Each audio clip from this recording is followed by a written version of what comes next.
By the way, You, I love it. You're in a giggle fit. I like to giggle. It's fun, and plus you're really cool. So I think we're gonna have fun tonight. Yeah, Um, me too. okay. Welcome to Art A&A number. I don't know. I don't actually know what number this is. But I'm Leslie Davidson with the ArtAandA.com. Today, I have the great pleasure of talking with Sharlena Wood, an artist and entrepreneur originally from Toronto, but now living in Kingston area. Welcome, Sharlena. Hi, thank you so much. So I'm really It's a happy to pleasure. have you. Oh, see, I cut you off first, right out of the gate. I cut you off. Awesome. I love Skype interviews. So Sharlena, I'm really happy to have you on because Sharlena is an entrepreneur who has her own business, is working with a major paint manufacturer, has some interesting publishing opportunities coming up the pipe. She's working in a lot of different areas, and I think has a lot of incredible insight into what opportunities there are in this new land of the internet and technology for artists. And that's what we're going to talk about tonight. All the opportunities that an entrepreneurial spirit can create for themselves online. So, Sharlena, I'd like to ask you kind of what your background is in art, what you've been doing, Sure. and how you've kind of come to this place. Not specifically about your business or try art, but your kind of education It's in. my own. Sorry. Okay, and my own work. Yeah, exactly. Um, yeah, it's just I've been really lucky. I've always known that when you're asked, what do you do, or who are you? Not that that's a common question because it's a real biggie. But I've always known I was an artist ever since I was little. It was one of those skills that was really prominent from a very young age. And when I was choosing my high school, I chose an arts high school. So it was Eastwood Collegiate in Kitchener, and it was an integrated arts program high school. You had to apply to get in. And I was just talking to my coworker the other day about how when I applied, you're 13, 14 applying, you do some projects that they ask, and then you show some other work you've done. And one of the things they say to you, which I'm glad they did, was, if you get into this school, we just want you to know that you won't be special because everybody's going to be talented. That's And awesome. everyone's going to have some kind of skill. And so, where perhaps up until now you were maybe exceptional in, a class that had just every kid and you were doing every, subject. And that was kind of true because everyone used to get me to do their art projects for them. And they didn't realize how much that benefited me because I was drawing that much more or painting that much more. But, so I went to high school and then I ended up working full time when I left. So, and not my first job, but my favorite first job was at Wallach's Art Store in Ottawa. Oh, And okay. I worked there for 4 years, and I loved working in retail at that time. I was like 18 when I started. And from Ottawa, I moved back to Toronto because I missed family. And all the while, I was kind of building on, my own style, doing a lot of alien stuff, which I still do, and exploring landscapes and pretty much it was the beginnings of where I am now. And then I worked at Curry's for 7.5 years. And there's a bigger story from switching to Curry's into where I'm at now, because that's when I started my business and everything. So in the Right. past 6 years, it's been full on, you know, not just saying I'm an artist, but actually believing it and knowing it. And in everything that I do, it comes through. So Okay, now how, let me just ask you, because yeah. I mean that's a big deal too, to consider yourself an artist and say I'm an artist. It's something that I struggle with because I just do too much other stuff as well. Yeah. Do you know what I mean? And you typically go with your day job. Someone says, "What do?" You say, "Well, I work at Curry's. I manage the, right. Markham store." Or for a while, lately I've been saying I work at TriArt. But depending on my mood, really, I will say I'm an artist, and I'll just kind of leave it at that, because there's so many other things right. that you branch out into. It's working your day job, it's doing your own artwork, it's doing commissions, it's this and that project. So I try and keep it simple for people, and that has a lot to do with my mood and my confidence, for sure. That's interesting. Some days it's just my day job that represents me, right? Well, it's funny that you say that it has a lot to do with your confidence to say you're an artist. I think it's a proclamation. Yeah. It's a statement of truth. And if you can, that's something to think about too, is if you are an artist and that's something that you really connect to, then all your decisions that you make about what you're doing and where you're going and what you're creating should come from that place of, I am an artist. You said it, babe. That's it. All of your decisions should support your belief in yourself and your future goals. They really should. Right. And that's actually what keeps positive, attitude up about things that perhaps aren't, quite what you want to be doing right now in life. But if they're supporting your future dream and vision, then it's when you're clear about that, you can accept it a lot more easily on a daily basis. Right. And work towards where you want to be. It's true. Okay. Yeah, and your acceptance is much greater when you're clear about the fact that you want to be an artist, and that's the answer you want to automatically say when people ask you who you are. Right. And that's true, even if you're not necessarily earning all your 100% of your living from your art, you're still an artist. It doesn't change you being an artist. No. Well, no, not at all. That's something I think a lot of people struggle with. Definitions of self and all that kind of stuff. Wow, we just went way over there, but okay. Continue, I'm sorry. We're bound to get deep and philosophical, because that's where, passions go. It's true, and generally, artists tend to not be shallow people at all. Just generally much deeper and less douchebaggery than Harper. Yeah, I like our crew, worldwide. When you meet an artist, there's an instant connection, and it's a great one, because they're all always good people, for sure. Yeah, generally, it's true. So continue. I know. A couple of yeah, we're like, we all know douchebag artists, but they're really in the minority. Yeah. They really are in the minority. There's a couple key words there, but that's a totally different conversation.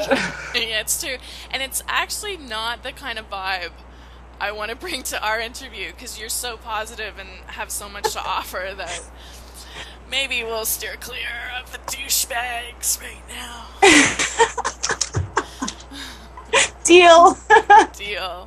Okay, so where we left you before we went off the rails is you're an artist, and you were just at Curry's and developing more of your own artistry and developing your own business, which we'll talk about later. I don't want to get too into that, unless it's the time to get into that right now. Curry's leads right into it. All right, let's do it. Let's do it. I had the absolute honor of administering Curry's art school. I believe it started in 2004. If I'm remembering that correctly, it could have been 2005, but I remember the first brochure maybe being 2004. And I absolutely loved that job through and through. It was running until maybe about 2007, and it closed. It was just a logistics decision. But when it closed, I was absolutely heartbroken. There was no doubt about that. Everybody knew it.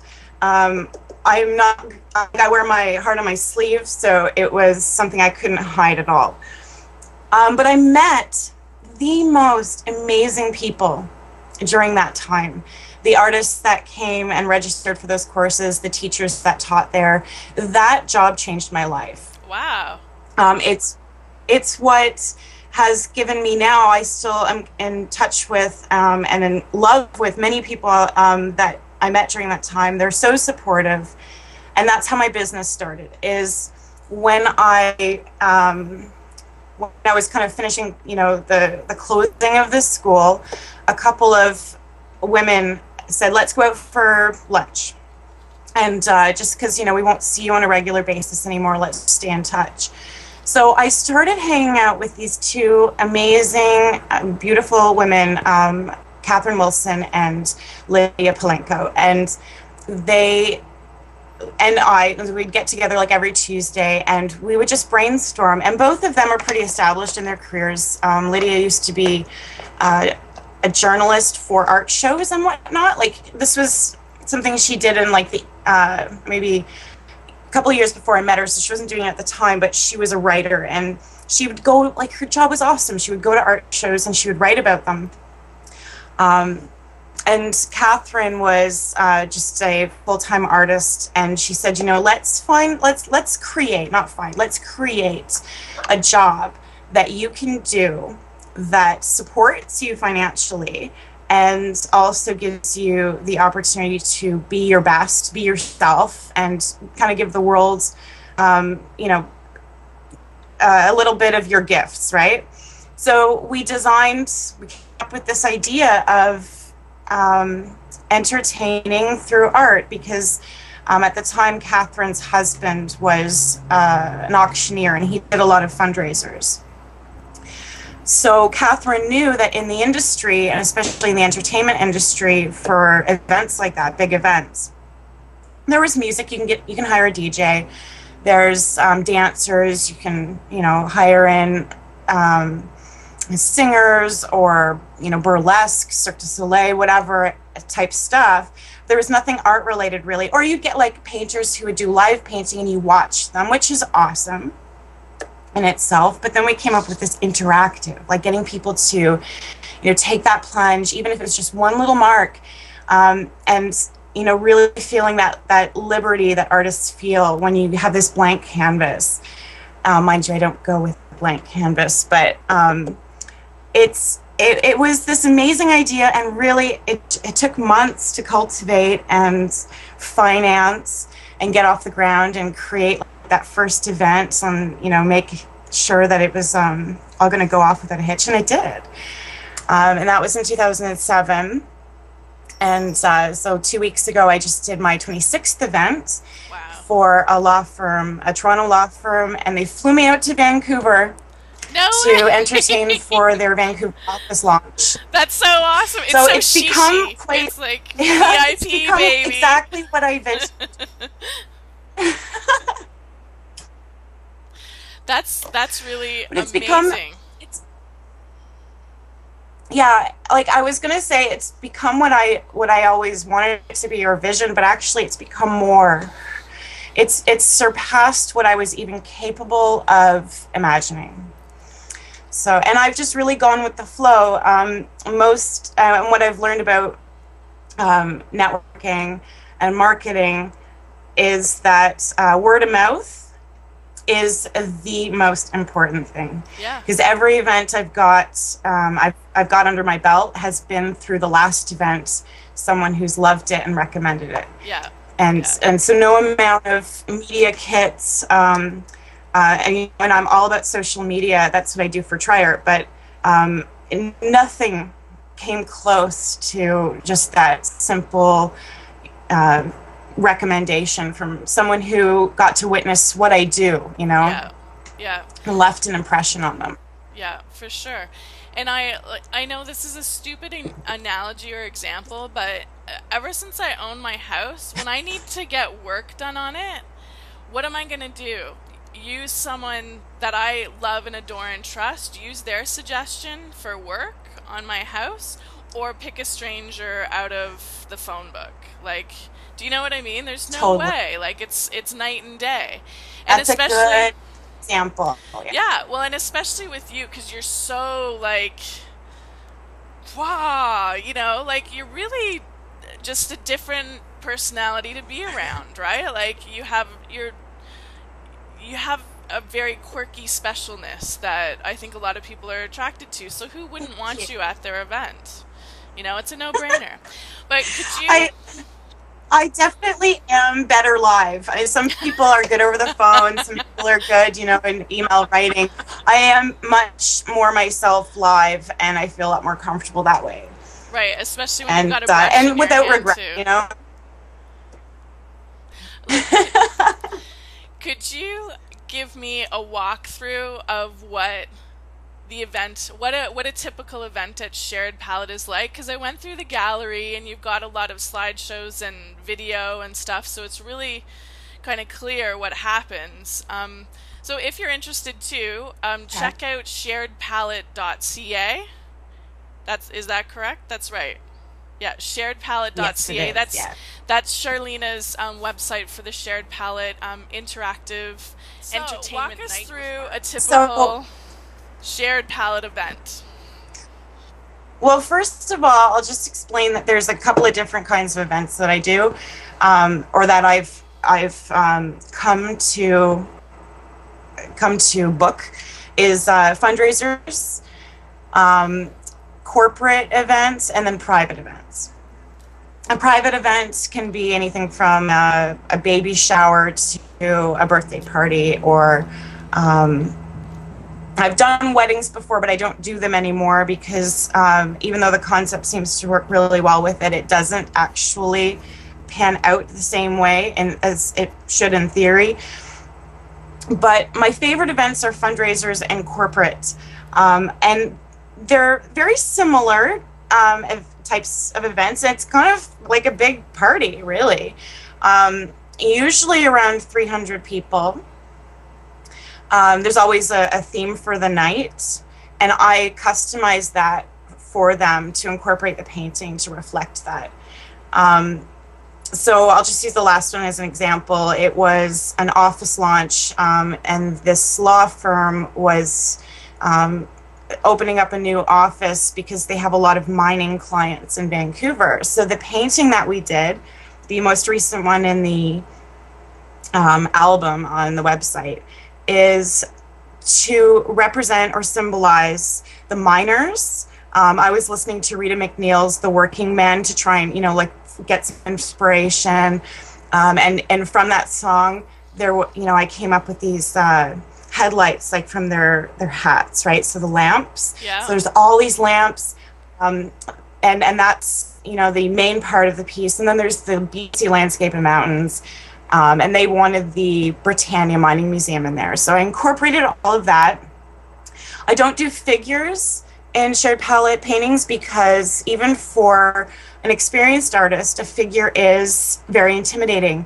And then also, an event is usually 2 to 3 hours long, and we do not have time to do a portrait and do it well. Right. So whenever I suggest that, people should be kind of reflected in the painting, or if they want that, now from experience, I've learned to suggest silhouettes or something very abstract. Right. And thankfully, my clients so far are agreeable with that.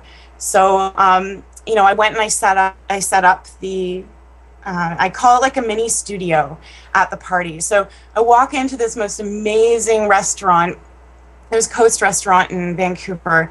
I couldn't even afford to there, Wow, personally. Really? It was so nice. And I walk in, and there's this bar. There's this woman all dressed up in gold, and she's standing in the middle of this circle table that has a hole cut out of it, and she's called the Candy Girl. So as you walk in, she gives you a box and you fill it up with candy, and you kind of walk around her, and it's just different kind of entertainment. And they called the event The Art of Castles Brock. So this girl was supposed to be, represent like a model, like visual eye candy. They had a jazz player, which was really cool. She was standing on this upper level, and they had this big, massive, gilded, open frame, and she was standing so that it was like she was a painting. She was standing behind it, and she was framed playing this saxophone. So that was really innovative, I thought. And then off to the other side was Shared Palette's little mini studio, and it's everything you'd expect a painter to have. You have your brushes, your paints, easel, big canvas, and I always prepare the canvas with an underpainting so that people have a bit of an idea of where this is to go. Because I have to please the client as well. It can't be a graffiti wall. Right. Right. It has to be something that they're going to be proud of at the end. Right. And I was so excited. I actually don't get nervous for events anymore because I've done them. But when I first started them, I got really nervous, and you just kind of fake it till you make it. And now I'm at a point where I'm really comfortable doing them.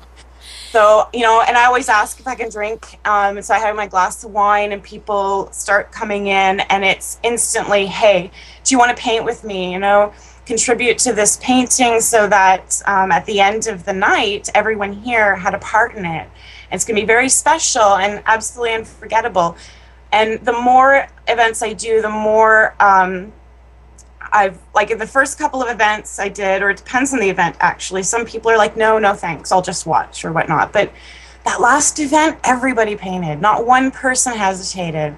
So I don't know if that was just that event or if it's the energy that I don't know what it is. Or maybe the way I'm explaining it these days is a bit better, but it just was flawless. And except for the gypsy party crasher woman who came in and totally near the end of the night almost ruined the whole painting, but that happens, and then I had to pull it back and fix it at the end. And that sometimes sorry, go ahead. I want to hear about the gypsy lady. Well, that sometimes happens. Yeah, there's often one person who at these events is a party crasher, and this one was she was fabulous and she looked fabulous, but she told me bluntly she was not invited and she did not belong there. And I don't know how she got in there, and she said she was a painter, and she just took black and started doing all these like lightning bolts all over. And then I grabbed I said, okay, we're done now, like we're done painting for the evening, give me the brush, sort of thing. And there's always something like that, but that's something it's one of the reasons why this concept works well for me is I'm intuitive, and so at the moment when I need to correct something or fix something, if I'm under pressure, I work really well. So I think I had like half an hour or an hour to fix it. And I can always work under those conditions for whatever reason, painting. That's awesome.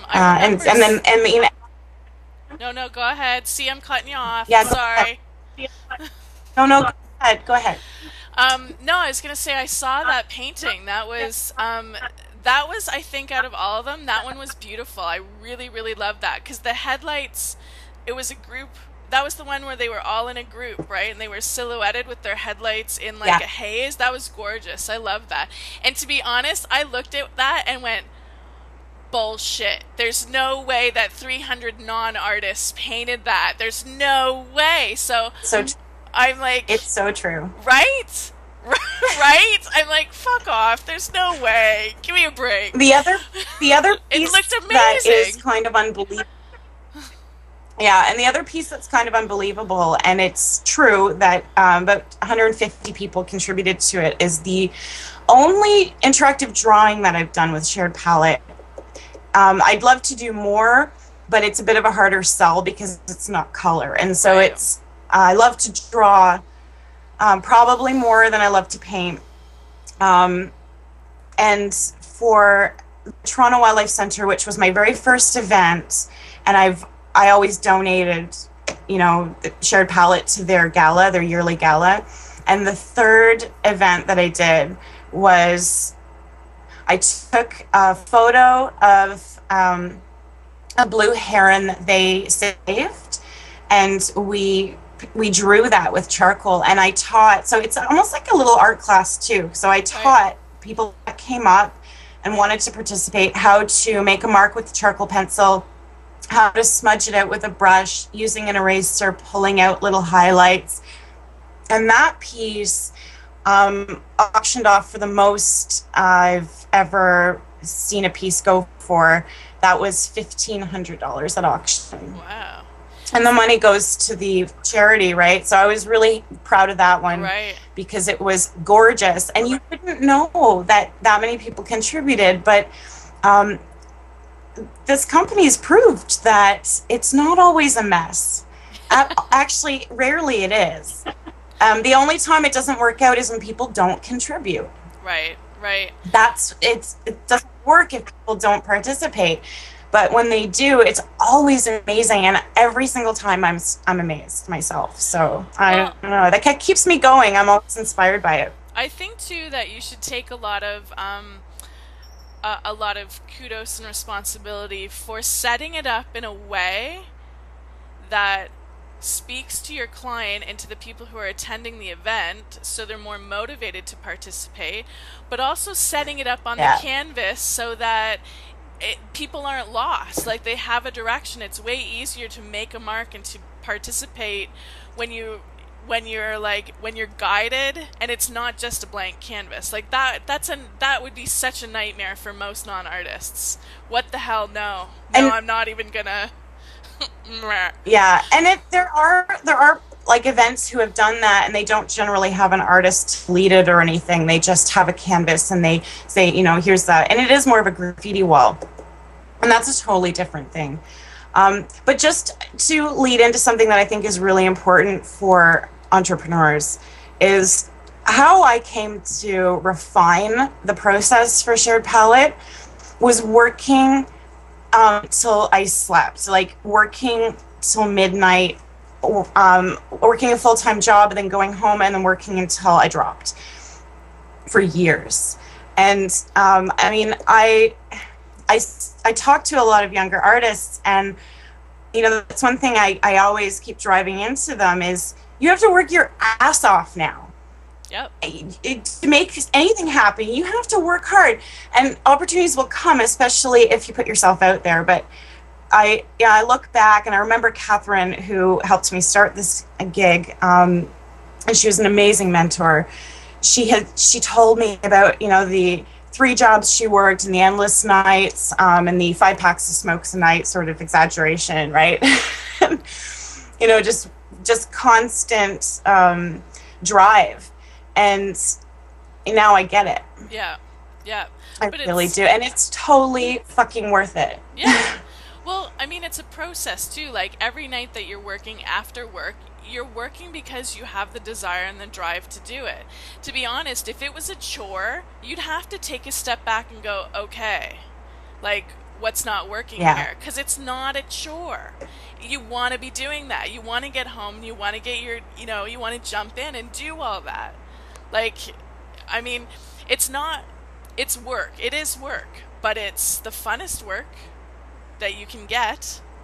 It's yeah, You know? it totally. I mean, it fulfills your spirit, right? It keeps you going. And to be honest, the mistakes that I made going along, because I was creating it, it didn't exist, right? It did not exist. I had to create all the little aspects of it. All the mistakes that I made along the way were motivation to keep going. I want to make this better, put the time in to improve this. They helped me get to where I am. More Sharlena Wood next week. Thanks for listening.